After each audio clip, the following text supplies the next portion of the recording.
Hello, everybody. This is Future Business Forum. Rachel, Tristan, and Brian. This week, we actually had a really good conversation before we started recording. So hopefully you can remember what we talked about. But we'd like to talk this week and discuss how many things appear to be resetting at the moment, and how it's affecting us socially, financially, with our health, etc., and the effect it's having on us all, on society, and where it might lead. It's just a lot of things happening at the same time, on top of the COVID issues that we're all facing, lockdown issues we're all facing. So we're going to introduce ourselves first. I'm going to ask the other guys to introduce themselves. Tristan, do you want to fire away? Sure, I'm Tristan Allen, founder of Room 44, which is what I like to think of Milton Keynes, and maybe the UK's only really busy innovation agency. I'm sure it's not the case, but we work with clients to future-proof their business by reading trends and developing business strategies that are good for the future as well, and with short-term actions that take us on a journey towards an endpoint that we design. Cool. Rachel? I'm Rachel Dempers, and I'm the founder of Rachel Dempers Limited. I specialise in executive coaching and HR consultancy around the future of work, enabling SMEs to really understand how to future-proof their business, looking at how they can survive and thrive with all the constant changes that are being thrown at them. Large organisations have McKinsey, Deloitte, and so forth to help, and SMEs don't tend to have that many people, so that's what I do. And I'm Brian Wright, and I help run an agency called Yellow Yo-Yo. And carrying on the theme of the future, we help people create an irresistible brand, and in particular know their place, where it's going to be, their journey going forward. So we do a lot of future research, and we help develop a plan for that brand, its journey to where it wants to be, through use of design and marketing. As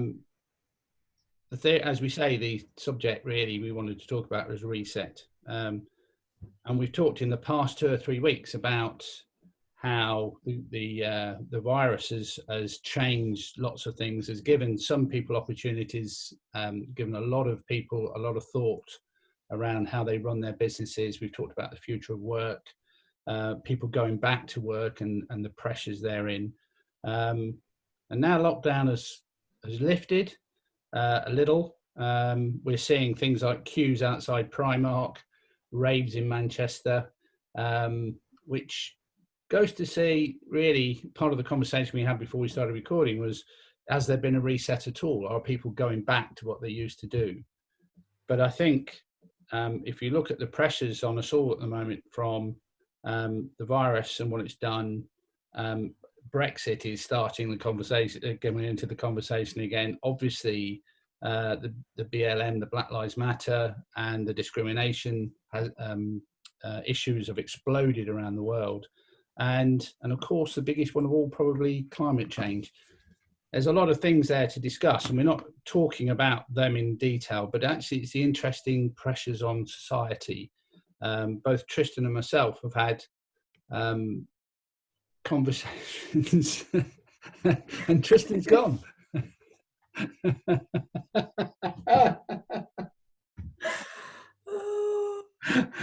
If these coppers knock on the window, I'll have to. I might stay the recording in case they attack me. So we're here to talk about generally how society's having to cope with so many resets at the moment. Like I say, I found it really interesting that all of a sudden we have long queues outside of stores, which was a completely different situation than we had the week before, where everybody was behaving and socially distancing. And again, we have people like Mr. Hague saying that social distancing is going to be a disaster for the country. So what do we think, chaps? Who's going first?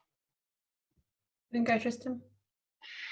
So I think social distancing for me, it's proving to be quite a revealing exercise at the moment, even after the rules have been relaxed a little bit. People, as I drive around and look around, people are still observing the regulations largely, and I think they're respecting other people's spaces more. You know, people don't shake hands, they don't kiss, they don't do those things in welcome as we used to. I don't think we're suffering for it. I think we're actually, in some cases, quite enjoying not having our space invaded. So from a personal perspective and from a societal perspective, that respect for other people, that leaving a gate open when you meet at a stile, or holding a door and stepping back, it's allowing some people to behave in a way that they probably wanted to for a while, without any good reason. And now, yeah, I think the rules have changed permanently for many of us. Like you, Brian, I was depressed at the sight of queues outside shops yesterday, because I thought we would have learned something. I was hoping that fast fashion, disposable consumables would have been less demanded, and I think in the long run they will be, in the same way that we don't crave toilet rolls like we did 12 weeks ago. But it's going to take a while to get there, and I do hope that people's behaviours go back to reflecting what we need rather than what we want. No, I was just about to talk about need and want, and I wonder, Rachel, that you're an expert on the different generations and how they behave. It was really noticeable who was in the queues yesterday. Probably not surprising either. There was a couple in Milton Keynes, a 35-year-old woman and a daughter of 16. The 35-year-old woman was pregnant, and so she was looking for children's clothes. The girl that came with her came because her mum told her she had to. And she bought a whole bunch of summer stuff, because she could. So it's interesting who's in the queue. Do you think there is a different attitude amongst certain generations towards that sort of thing? I think there will be. I think that there's two answers to that question. I think yes, for generations there probably will be. So the baby boomer generation, where they grew up after the Second World War, which was make, do and mend, they probably weren't in the queue. But for the youngsters, some will be all about the climate, and I was watching Great British Sewing Bee, which is my daughter's favourite thing at the moment, and they did a whole week on recycling, and apparently we've got we've got enough clothes in the world that will clothe 6 more generations. So we need to look at how we do that. So there is all of that element that we are either aware of or need to be aware of. But I also think about the societal aspects where, the 16-year-old could have been stuck at home. She may not have done her GCSEs. That could have been taken away from her. She could have been looking after other siblings. She could have had a really tough lockdown, and it could have been her treat from her mum, which is, let me come and buy you something lovely as a thank you for all your help. So I think we can look on, but I think we have to be careful not to make the stories in our heads about who we're looking at, because we don't truly know. I've heard people talk about the queues at McDonald's and how sad it is, but actually for some people, if they don't know how to cook, that could have been their first decent meal they've had in 12 weeks. And decent is depending on where your starting point is. But there's definitely generational aspects, but I also think that people will have their own stories that they are living through and dealing with. I wonder whether proper resets to change happen gradually. So a bit like when we first went into lockdown, people were panic buying, and that settled down and people got used to the way a lockdown should work.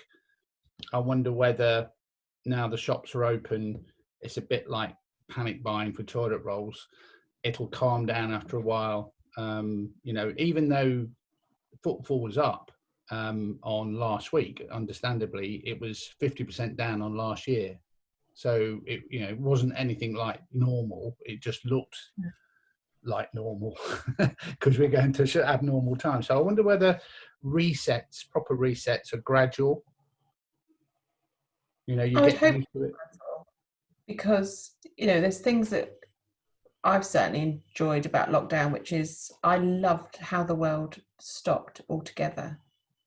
And you just felt everybody breathe out, even though there's huge uncertainty and we all had our own personal challenges about whether someone lost their job or whether we had to deal with grief or whatever it may be. But just everything slowed and stopped and nature took over, and there are less planes, and obviously that impacts the travel industry and airlines, but it just helped me stop and slow down and work out what was important and what we had to deal with as a family. You know, wasn't awful, but we had challenges, but I've still enjoyed the time together as a family, and I've come out with huge gratitude. So I think there's things that I would want to take forward, and I would hope that others have that as part of their reset as to what really is important moving forward, and what do you want to keep from what you've experienced in the 12 weeks of lockdown that helped you personally reset. And hopefully that will be a big shift for everybody. I don't know if that's naive, but that's my hope. I think as members of society, you know, we're all responsible for our own consumption. And there's a saying that goes, if you keep buying crap, they'll keep making crap. So if some of us don't, there'll be less demand for that stuff. And we, you know, there are stories about the fashion industry. I'm sure the likes of the fast fashion houses have endless supplies. But for a while, China shut down, which is where a lot of stuff comes from, and it was difficult to get stuff out of India and places. And that's definitely impacted in the supply chain to these stores. Now, summer collections may already be in some of the cheaper brands, but the fashion houses, the haute couture and those places, even though they were showing a long time ago, a lot of their product is sitting on the workshop floor still unfinished. So it's not in the supply chain yet. And that will slow down the demand for what was planned. Undoubtedly, industries like that are very, very fast will catch up. But, you know, the economy is down 20% at the moment in the UK, and we'll go, oh God, that's terrible. And of course it's not great, but we're not going to finish up 20% down. There's going to be a resurgence. There's going to be a changing of the landscape, and there's going to be a comeback. And we may finish 5% down, or whatever the number is. I think 5% is what's forecasted. But how we get there, I find really interesting. So as we were discussing earlier, there are anecdotal stories of Noma in Copenhagen serving burgers and fries over the counter to keep some revenue coming in, even though they're known to be the best restaurant in the world. I'm sure their burgers are very nice. There's another restaurateur that I've heard in response to the forecast saying 1 in 3 restaurants and small shops won't reopen. He said, well, what we did was we moved from our 300 or 350 pound tasting menu, and we now do a 3-course meal for £42.50 as a takeout. And the numbers were, he said they did in March, they did 28,000 meals, whereas they would never do that in a full year. Now, obviously his take is down by 65%, but that's 70%, but his volume is up. Now, his supply chain has worked very well. His revenue may be down, but he's not incurring the same cost at the front end. He's not incurring front of house staff costs and all those things that go to running a nice restaurant. So people are adapting. So this idea of resetting may have been a pivoting in the first place, but the way people are making and the way people are consuming has changed, and some of that will stay. Some of it will go back to type the way it was, but it's down to the consumers to choose how they consume. And so if we don't go to that £300 restaurant, that restaurant's going to keep making £42.50 dishes. And I think we need to be mindful of that. If you go to Primark, great, go to Primark, but you're not going to stop Primark selling cheap products made for almost nothing if you do. I think the other side of that, on this reset thought, is how some people have improvised to survive, they've had to improvise. They've had to think again how to do things. You know, like I was saying before we started the recording, there's this New York restaurant called Glasserie, and the New York Times yesterday had this piece on Glasserie that, like lots of restaurants, it was looking to use technology and apps and various things to get directly to consumers to start selling rather than through the restaurant, through the app. But they found it all really difficult. The technology wasn't working. So they resorted to lots and lots of different things. Every day was improvising. They were using email lists. They were using direct telephone calls. They were selling stuff from bottles of wine to toilet paper, just to survive. And they're saying that the lady who runs it was saying that it's completely changed their mindset to what's important to the customer, and therefore what's important to their brand purpose. Well, you know, they're thinking again about their brand purpose, because the old center of the purpose is not there anymore. So it'd be, you know, once demand starts up again, it'd be interesting to see how, if you have reset your purpose for the pandemic, how much of that reset you'll keep when you keep going on, which is the same sort of principle as you know, not going to, or at least not buying cheap t-shirts in Primark because of the way they're made. A lot of people who buy those don't even think about it, I don't think. Well, sorry, just jump in, Rachel. Sorry, I think the re-establishment of some old values has been quite an interesting thing to see.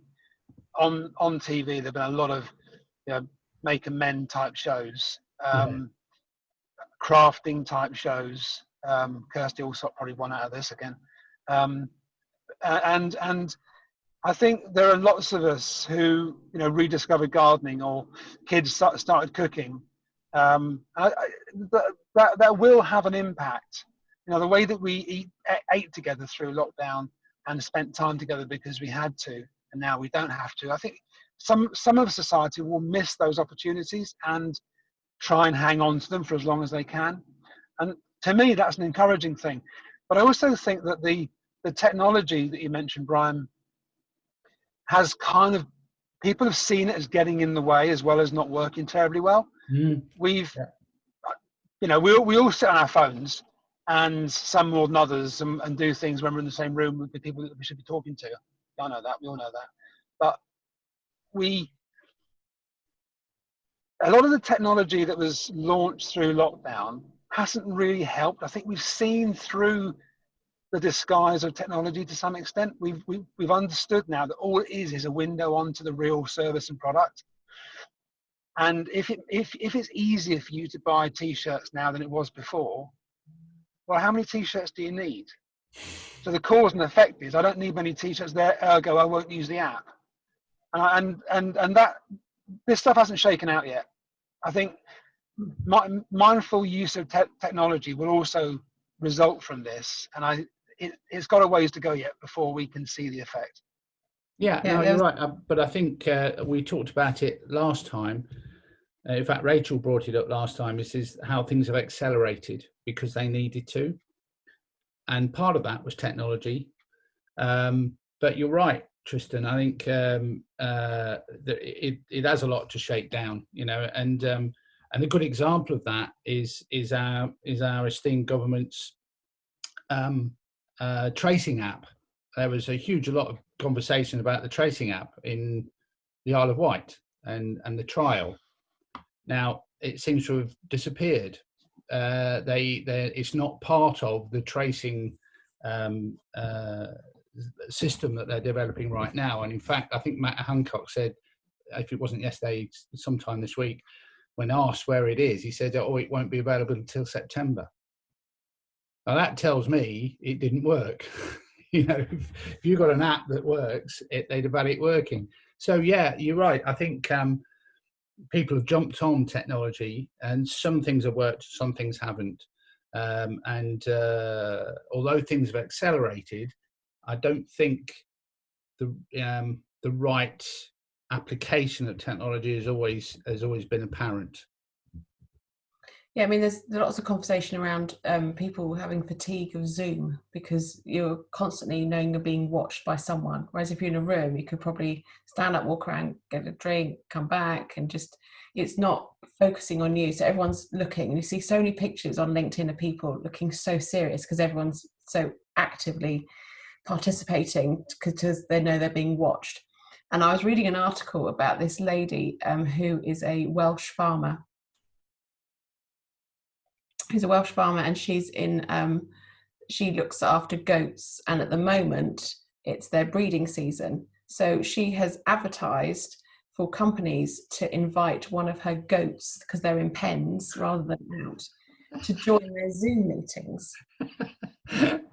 And so she's had huge like boards and CEOs from global companies request for her to have Zoom in one of her goats, because actually, and they haven't told anyone, then the goats will come in at some point, and then people are then far more relaxed because there's this goat and it's just a bit quirky and different. But then the meetings have gone much better because people now are looking at the goat and they're just still listening, but it's not about I'm being watched the whole time, which I thought was a really interesting concept. So I think we do have a lot to work through with technology, and how does it work, and how do we make sure that we aren't just constantly doing Zoom meetings the whole time and getting their work done, or how we're always looking, and which is not, I think, part of the reset. No. I love the way that old technology sometimes helps with the new, because we know someone who is so fed up with seeing her face on Zoom, she has a post-it note over her own picture on the Zoom. So she puts a post-it note on the screen over her own screen because she doesn't mind everybody else looking at her, but she doesn't like herself looking at her, which I thought was really nice. There should be a Zoom thing that turns yourself off, you know.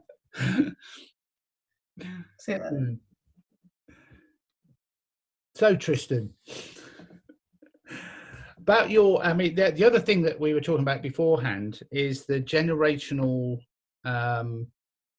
the generational differences that are bound together because we're all in lockdown.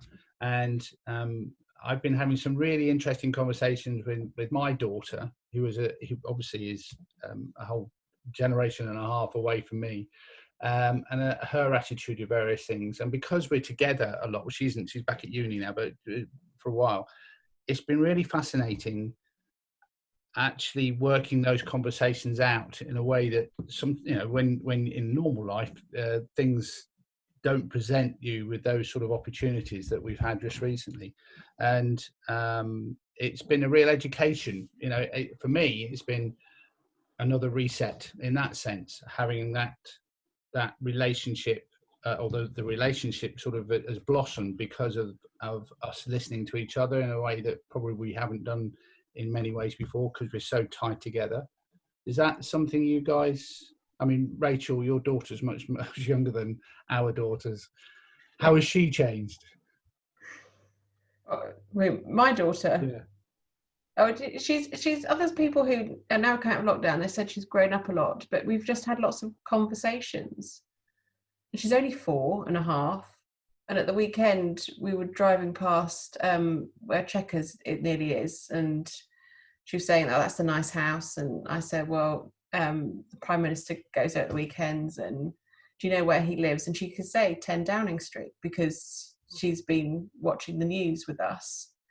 And I said, "What colour's the front door?" And she went, "Black." So she's paying attention, and she's very much aware. I'm not sure a 4.5-year-old should know the address. But he sent him a get well card when he was poorly. So yeah, but she has grown up. She's enjoyed spending time with us as a family, which has been lovely. I think we've been my daughter's also 16, and as Brian's is or thereabouts, and yours is a bit older, isn't it, Brian? Sorry, but she's coming 20. Yeah, okay, a bit older then. We've definitely had different conversations, longer conversations. I would say, more meaningful conversations, and they've been informed in a different way. I've been focused on keeping business going through lockdown, haven't really been able to stop. And she's had time to research things differently. So when issues arise in the world and she sees them in media, she's obviously consuming these on social media more than in news feeds. She's been able to read into or watch into a subject, take her opinions from a number of, she's drawn her opinion after watching a number of sources of information and come up with her own perspective. And it's been absolutely fascinating how she's not been backward in saying to the rest of her family, did you know this? Did you know that? You've heard about this, but what about that? And just presenting different perspectives or different angles on arguments and on current affairs that probably my wife and I wouldn't have spent the time to consider without her input. And apart from being massively educational and in a couple of cases completely life-changing, I have to say, that only came of her being able to spend the time to look at the issues without school getting in the way and us having the time to listen. And I think she would probably accuse me of not listening enough, but well, I hope she's seen a change in my behaviours in some cases. Maybe she hasn't noticed yet, but she probably will. Yeah, I had, as I was saying before we started, that I had a when the Black Lives Matter thing exploded, I had a WhatsApp from my daughter, a 20-year-old daughter, who's with her friends in Leicester at uni, and she set out for Amanda and myself how she thought we ought to respond to it, both personally and as a business. And we spent the entire evening, Amanda and myself, talking about this WhatsApp message, which we wouldn't have done unless she'd sent us the message. And in fact, over the next 2 or 3 days, we put out things that we felt were relevant from our hearts, given what she'd led us to or had inspired us to think about. And I don't think we would have done otherwise. I don't think we would have I did, for instance, the way I was looking at it was I was really interested how brands respond to that sort of incident, that sort of movement, because it looked like brands can look really silly if they just comment for the sake of it, like supermodels putting up a Black Lives Matter thing in front of their faces because they think they ought to. Some brands do that. And if you've seen the way that that Ben and Jerry actually did theirs, if you haven't seen it, have a look at it. Ben and Jerry put together a manifesto for what they thought ought to happen. And it was a huge, by far the best response from any brand. Do have a look at it if you haven't seen it. And they obviously put a huge amount of thought into it. It wasn't a quick response. It wasn't a facile response. It was a very deep response. And it seemed to come from the heart. And any brand needs to do anything they do with purpose. And they certainly did, as opposed to some we won't mention who didn't and have yet to mention anything. So I think I wouldn't have done that unless I'd have had that catalyst, I think. And you've got all this. And I sorry, I cut across. I didn't mean to. The nucleator, I think it's made me consider very, very carefully what I'm actually guilty of. I don't think I was, but my daughter's coming at the issue from a different perspective, one of a younger person, and she's raised some very important points, and I think it gives all of us pause for thought. You know, in the same way, not in the same way, but in a similar way, that we're going to go back to work, and we're going to find ourselves very soon talking about the environment again. You know, if we think that the pandemic's been devastating, we've learnt nothing, because there's a lot more to come from environmental issues and climate change. Just about to bring that up. The same thing, yeah. It's going to be bigger, you know, bigger and more far-reaching and more devastating than anything we've ever seen before. And I think the latest data coming out is that the 12 years that we were told we had 2 years ago isn't 10 years anymore. It's nothing. You know, it's a little bit like innovation. What you imagined happened in 5 years happens in 12 months. We're there.